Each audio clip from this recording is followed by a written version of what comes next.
Selanjutnya, tanggapan kalau ada keberatan dari terdakwa atau kalau ada pertanyaan, silakan yang lugas pada ahli. Silakan. Terima kasih Yang Mulia, yang saya hormati Bu Eva sebagai saksi ahli saya. Pada pokoknya saya mengajukan 3 pertanyaan saya, Bu. 3 pertanyaan saja. Dan saya harapkan juga jawabannya tidak terlalu teoritis seperti yang kita bahas dari tadi sampai sekarang. Dan pertanyaan saya pun lebih aplikatif.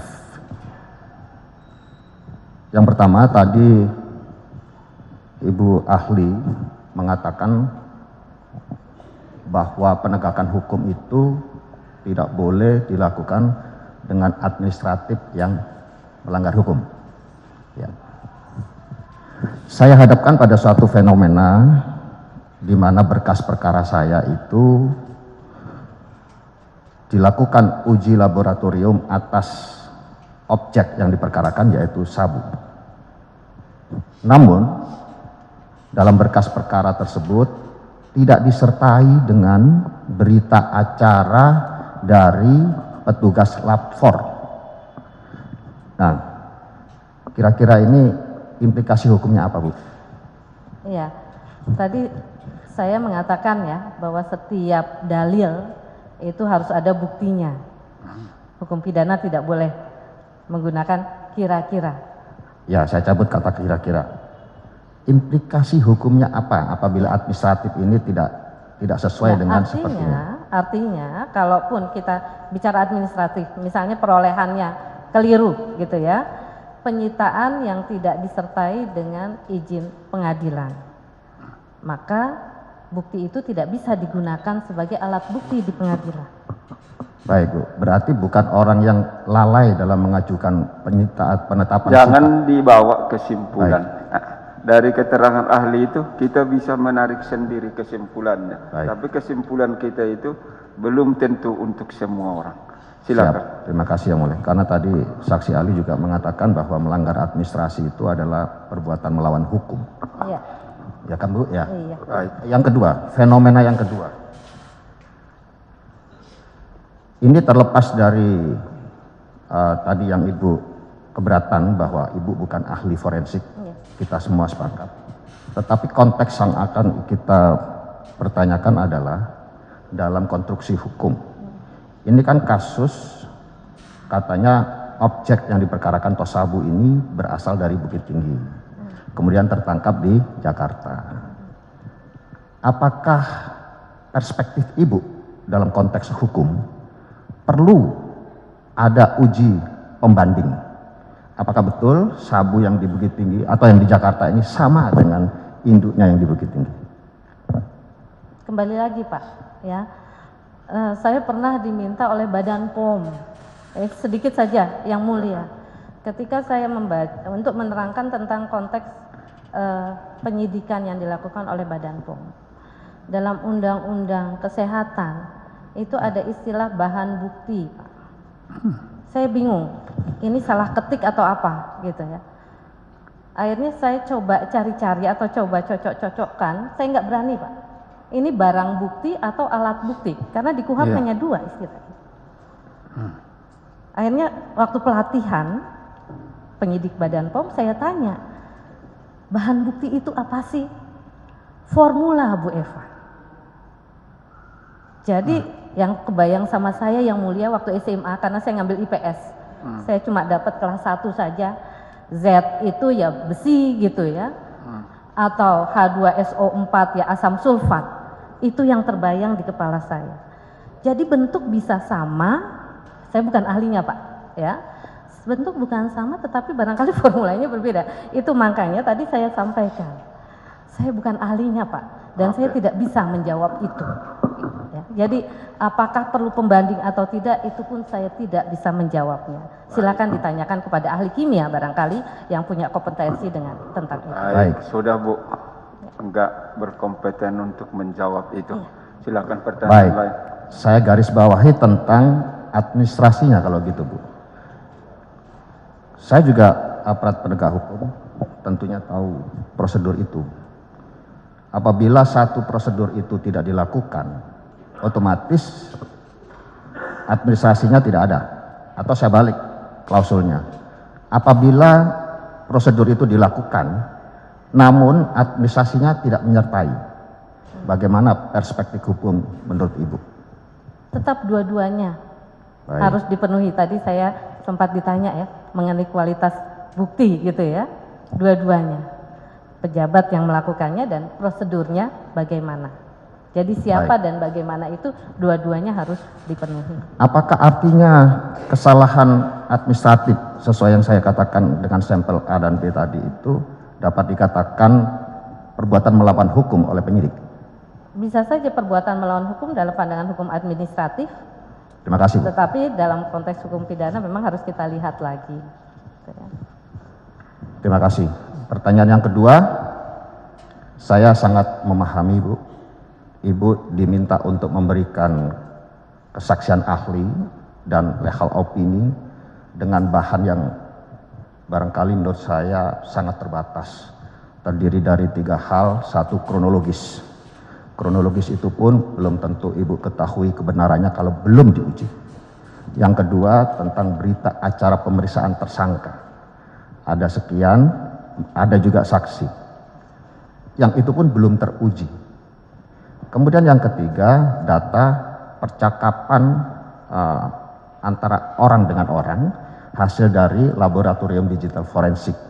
Yang itu pun terbatas. Saksi yang disajikan itu kira-kira 7 atau 8 orang, tetapi bukti percakapannya tidak utuh. Hanya si A dengan B, si A dengan C. Bagaimana bisa Ibu sebagai ahli menjamin apakah keterangan ahli yang Ibu sampaikan itu sudah komprehensif apabila dengan bahan yang cukup terbatas tersebut? Ya, yang pertama sebagai penegak hukum saya selalu husnuzon, yang mulia. Dalam pengertian apa?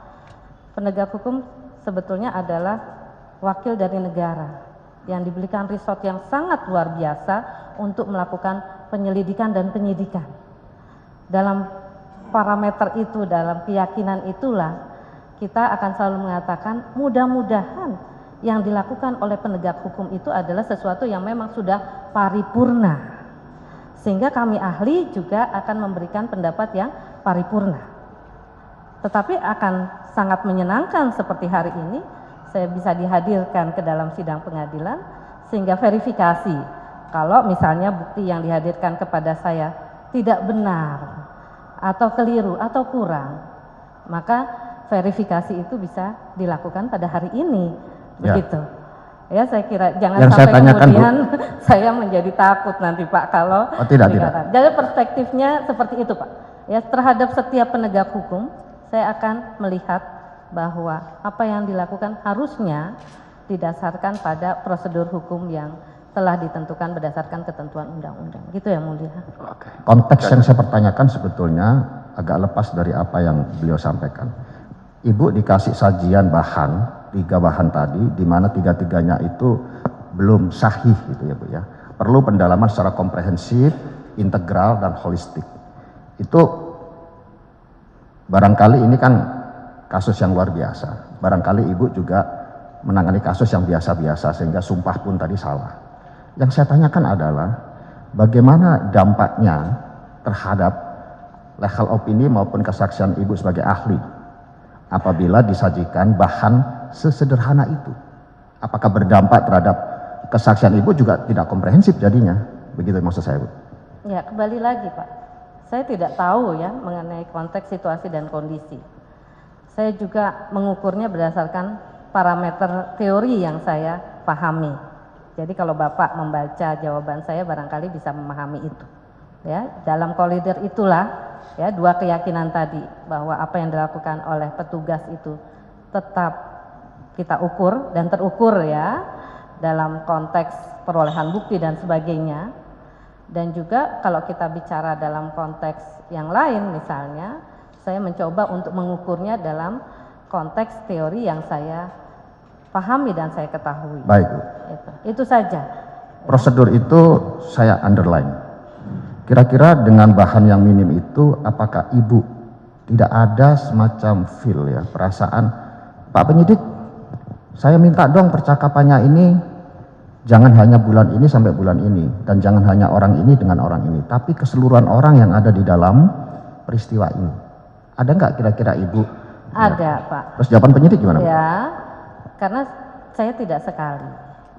Saya juga meminta bahwa tadi seperti yang disampaikan oleh banyak pertanyaan kepada saya. Jawaban penyidik gimana, Bu? Nanti dulu, Pak. Sebentar Pak, Ya, sebentar ya. boleh ya. Iya, bentar, Ya. kasih jawaban dulu. Satu misalnya bahwa berkaitan dengan bagaimana perlakuan terhadap bukti. Karena saya tahu dalam konteks perlakuan terhadap bukti itu kita baca parameternya, undang-undang dan perkap, tapi ada culture barangkali yang berlaku di kepolisian. Makanya saya minta kepada penyidik, bagaimana kalau Anda menanyakan itu kepada ahli hukum kepolisian? Berkaitan dengan IT, saya juga mengatakan bagaimana kalau Anda mengatakan itu atau menanyakan itu pada hukum IT. Karena memang yang mulia, mohon maaf, karena ini saya dosen, guru. Penyidik tidak datang ke saya hanya dalam konteks atau dalam kaitannya dengan kasus yang dia tangani.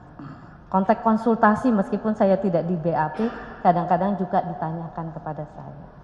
Saya akan menjawabnya sebatas pemahaman teoritis. Tetapi bagian-bagian dari hal-hal yang saya tidak pahami, seperti tadi pertanyaannya Pak Hotman, pertanyaan jaksa, saya akan batasi. Ya, berdasarkan pengetahuan yang saya miliki. Itu Pak, saya sudah sampaikan. Ketika Ibu menyampaikan bahwa minimnya data dan Ibu ingin memperluas literatur yang ada, apa jawaban penyidik?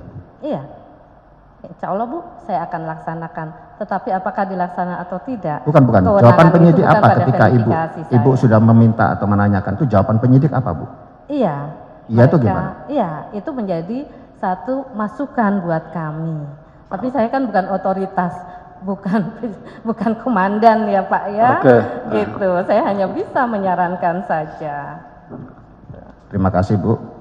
Artinya apakah legal opini dan kesaksian ahli Ibu dalam persidangan ini hanya terbatas sesuai dengan bahan yang disajikan oleh penyidik? Seperti yang ada di dalam KUHAP sebetulnya. Bukan. Apa yang disampaikan Saya pembandingnya di depan. ini. Sebentar, terdakwa, beri dulu dia kesempatan seluasnya menjawab dari pertanyaan itu. Silakan ahli. Jadi apa yang disampaikan di depan persidangan itulah yang kemudian diambil sebagai keterangan ahli terhadap saya, Pak. Oke. Terima kasih yang mulia. Yang terakhir, Bu, saya bicara tentang kejadian dan fase, episode, tahapan atau periodisasi. Barangkali Ibu cukup jawab sesingkat-singkatnya, Bu, biar kita bisa komunikasi secara simultan. Karena ini menyangkut peristiwa yang berbeda waktunya. Pada bulan Mei dikatakan ada perintah dari si A kepada si B untuk mengganti barang bukti sabu dengan tawas. Menurut Ibu, apakah itu perlu pembuktian? Iya. Terima kasih.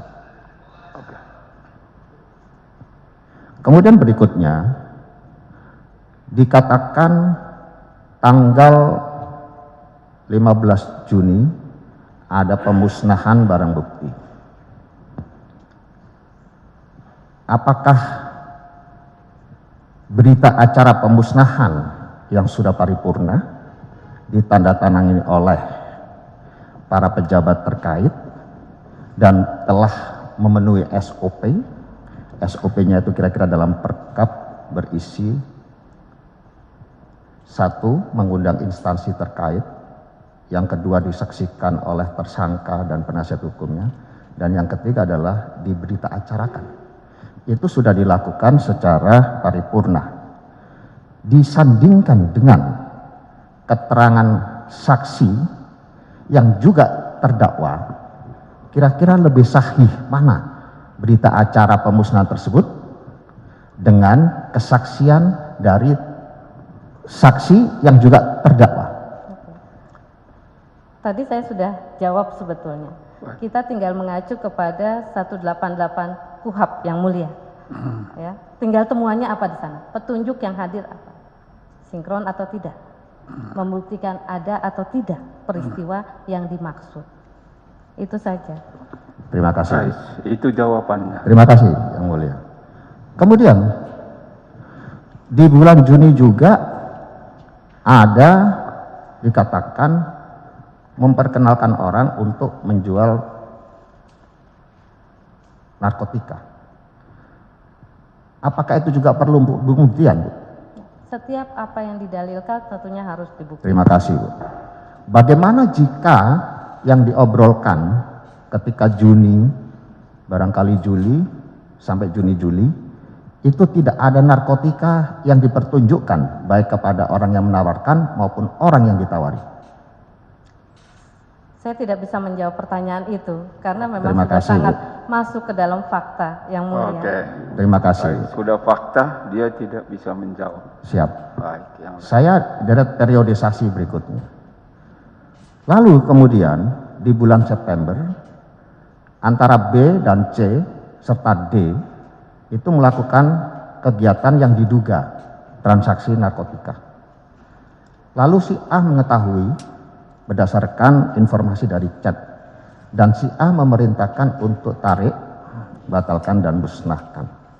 Perintah ini juga dideliver kepada B, B kepada C, C kepada D. Menurut keterangan Ibu tadi dalam dinamika sidang ini, saya mendengar ada 163 bis ayat 2. Ya Bu ya. Apakah masih ada unsur pidana bagi si A? Tadi penjelasan saya dua sebetulnya Pak, ada yang kurang ya. Jadi 163 bis dalam konteks outlocking, ya. Saya hanya mengambil dari sisi itunya, kan Boleh, sama aja. Iya. boleh saya tuntaskan dulu. baik, tuntaskan. Dalam konteks outlocking, ketika orang yang menggerakkan, mengundurkan diri, maka dipersyaratkan di ayat 2, dia melakukan upaya supaya tindak pidana tidak terjadi, ya. Artinya dia declare tidak terjadi dan dia mundur. Maka terhadap orang itu tidak berlaku ketentuan ayat 1, artinya tidak dipidana. Satu itu. Saya mau melengkapi satu lagi sebetulnya. Pada konteks metadata tadi sempat ditanyakan juga. Ya, bagaimana seorang pelaku peserta mengundurkan diri gitu ya. Dalam konteks peserta mengundurkan diri sebelum peristiwa terjadi, dia declare itu, maka dalam konteks ini unsur meeting of mind menjadi tidak ada. Dia tidak bisa dinyatakan sebagai peserta tindak pidana. Itu yang saya sampaikan tadi. Terima kasih Bu, ini hanya bersifat penegasan. Kemudian setelah perintah tarik, batalkan dan musnahkan, sudah tidak ada komunikasi lagi, sampai tiba-tiba di pertengahan Oktober ada peristiwa kembali, mereka transaksi. Mohon maaf saya tarik dulu. Saya kembali ke yang tadi, ada ketinggalan pertanyaan yang mulia. Itu kan dalam konteks menggerakkan Bu. Si A ini kan seolah-olah jadi penggerak. Bagaimana kalau ternyata si A juga tidak ikut menggerakkan, tapi secara preventif kewajiban dia sebagai pimpinan memerintahkan anak buahnya yang dipatut diduga tadi Bu. Itu pendapat Ibu sebagai ahli. Kembali lagi ke tadi Pak. Ya 163 bis itu kalau memang itu adalah penggerakan, maka pada pelaku fisik itulah pertanggungjawaban pidananya. Gitu. Pada konteks metadata, kalau kemudian ada satu peserta mengundurkan diri, maka dia tidak bisa dikatakan sebagai peserta tindak pidana. Orang-orang yang masih dalam konteks meeting of mind inilah yang kemudian dimintai pertanggungjawaban pidana. Kurang lebih seperti itu. Terima kasih Bu. Kemudian setelah 24 September, tiba-tiba di pertengahan Oktober terjadi transaksi lagi, padahal sudah ada perintah itu. Bagaimana implikasi hukumnya Bu terhadap si orang-orang ini ABCDE? Ya tadi, ya kan Terima tadi kasih. saya sudah jawab Ya, dalam terima kasih. konteks metadata siapa yang mengundurkan diri. Kecuali kalau memang kemudian ada peristiwa lain yang tadi mundur masuk lagi gitu ya. Jadi ini peristiwa yang berbeda saya kira. Ya, Bukan. jadilah dia sebagai peserta lagi yang mulia. Kita harus lihat konteks. Bukan, yang saya tanyakan di Oktober pertengahan itu, yang terjadi adalah B, C, dan D, dan seterusnya itu melakukan aktivitas sendiri tanpa ada komunikasi atau meet of mind lagi dengan si A. Sepanjang tidak ada meeting of mind, Terima dia kasih, tidak bisa Bu. dinyatakan sebagai peserta delik. Terima kasih, Bu. Paling terakhir, Bu, saya bertanya, kalau demikian, apakah sudah benar yang dikonstruksikan oleh penyidik lalu diadopsi oleh jaksa penuntut umum dalam menyusun konstruksi hukum itu hanya berawal dari bulan Mei, Juni, lalu tiba-tiba Oktober, seolah-olah bulan Juli, Agustus, September tidak ada? Saya juga tidak bisa menjawab itu yang mulia, Baik. karena khawatir saya keliru gitu ya pada konteks perkaranya. Itu jadi kewenangan yang mulia saya kira untuk menilainya. Oke. Terima kasih, Bu. Terima kasih yang mulia. Itu saja tanggapan dari kami. Cukup. Cukup yang mulia. Baik.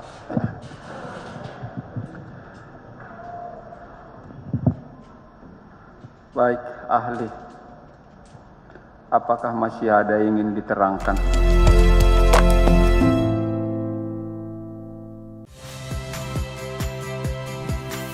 Saya Radi Saputro. Saksikan program-program Kompas TV melalui siaran digital, pay TV dan media streaming lainnya. Kompas TV, independen, terpercaya.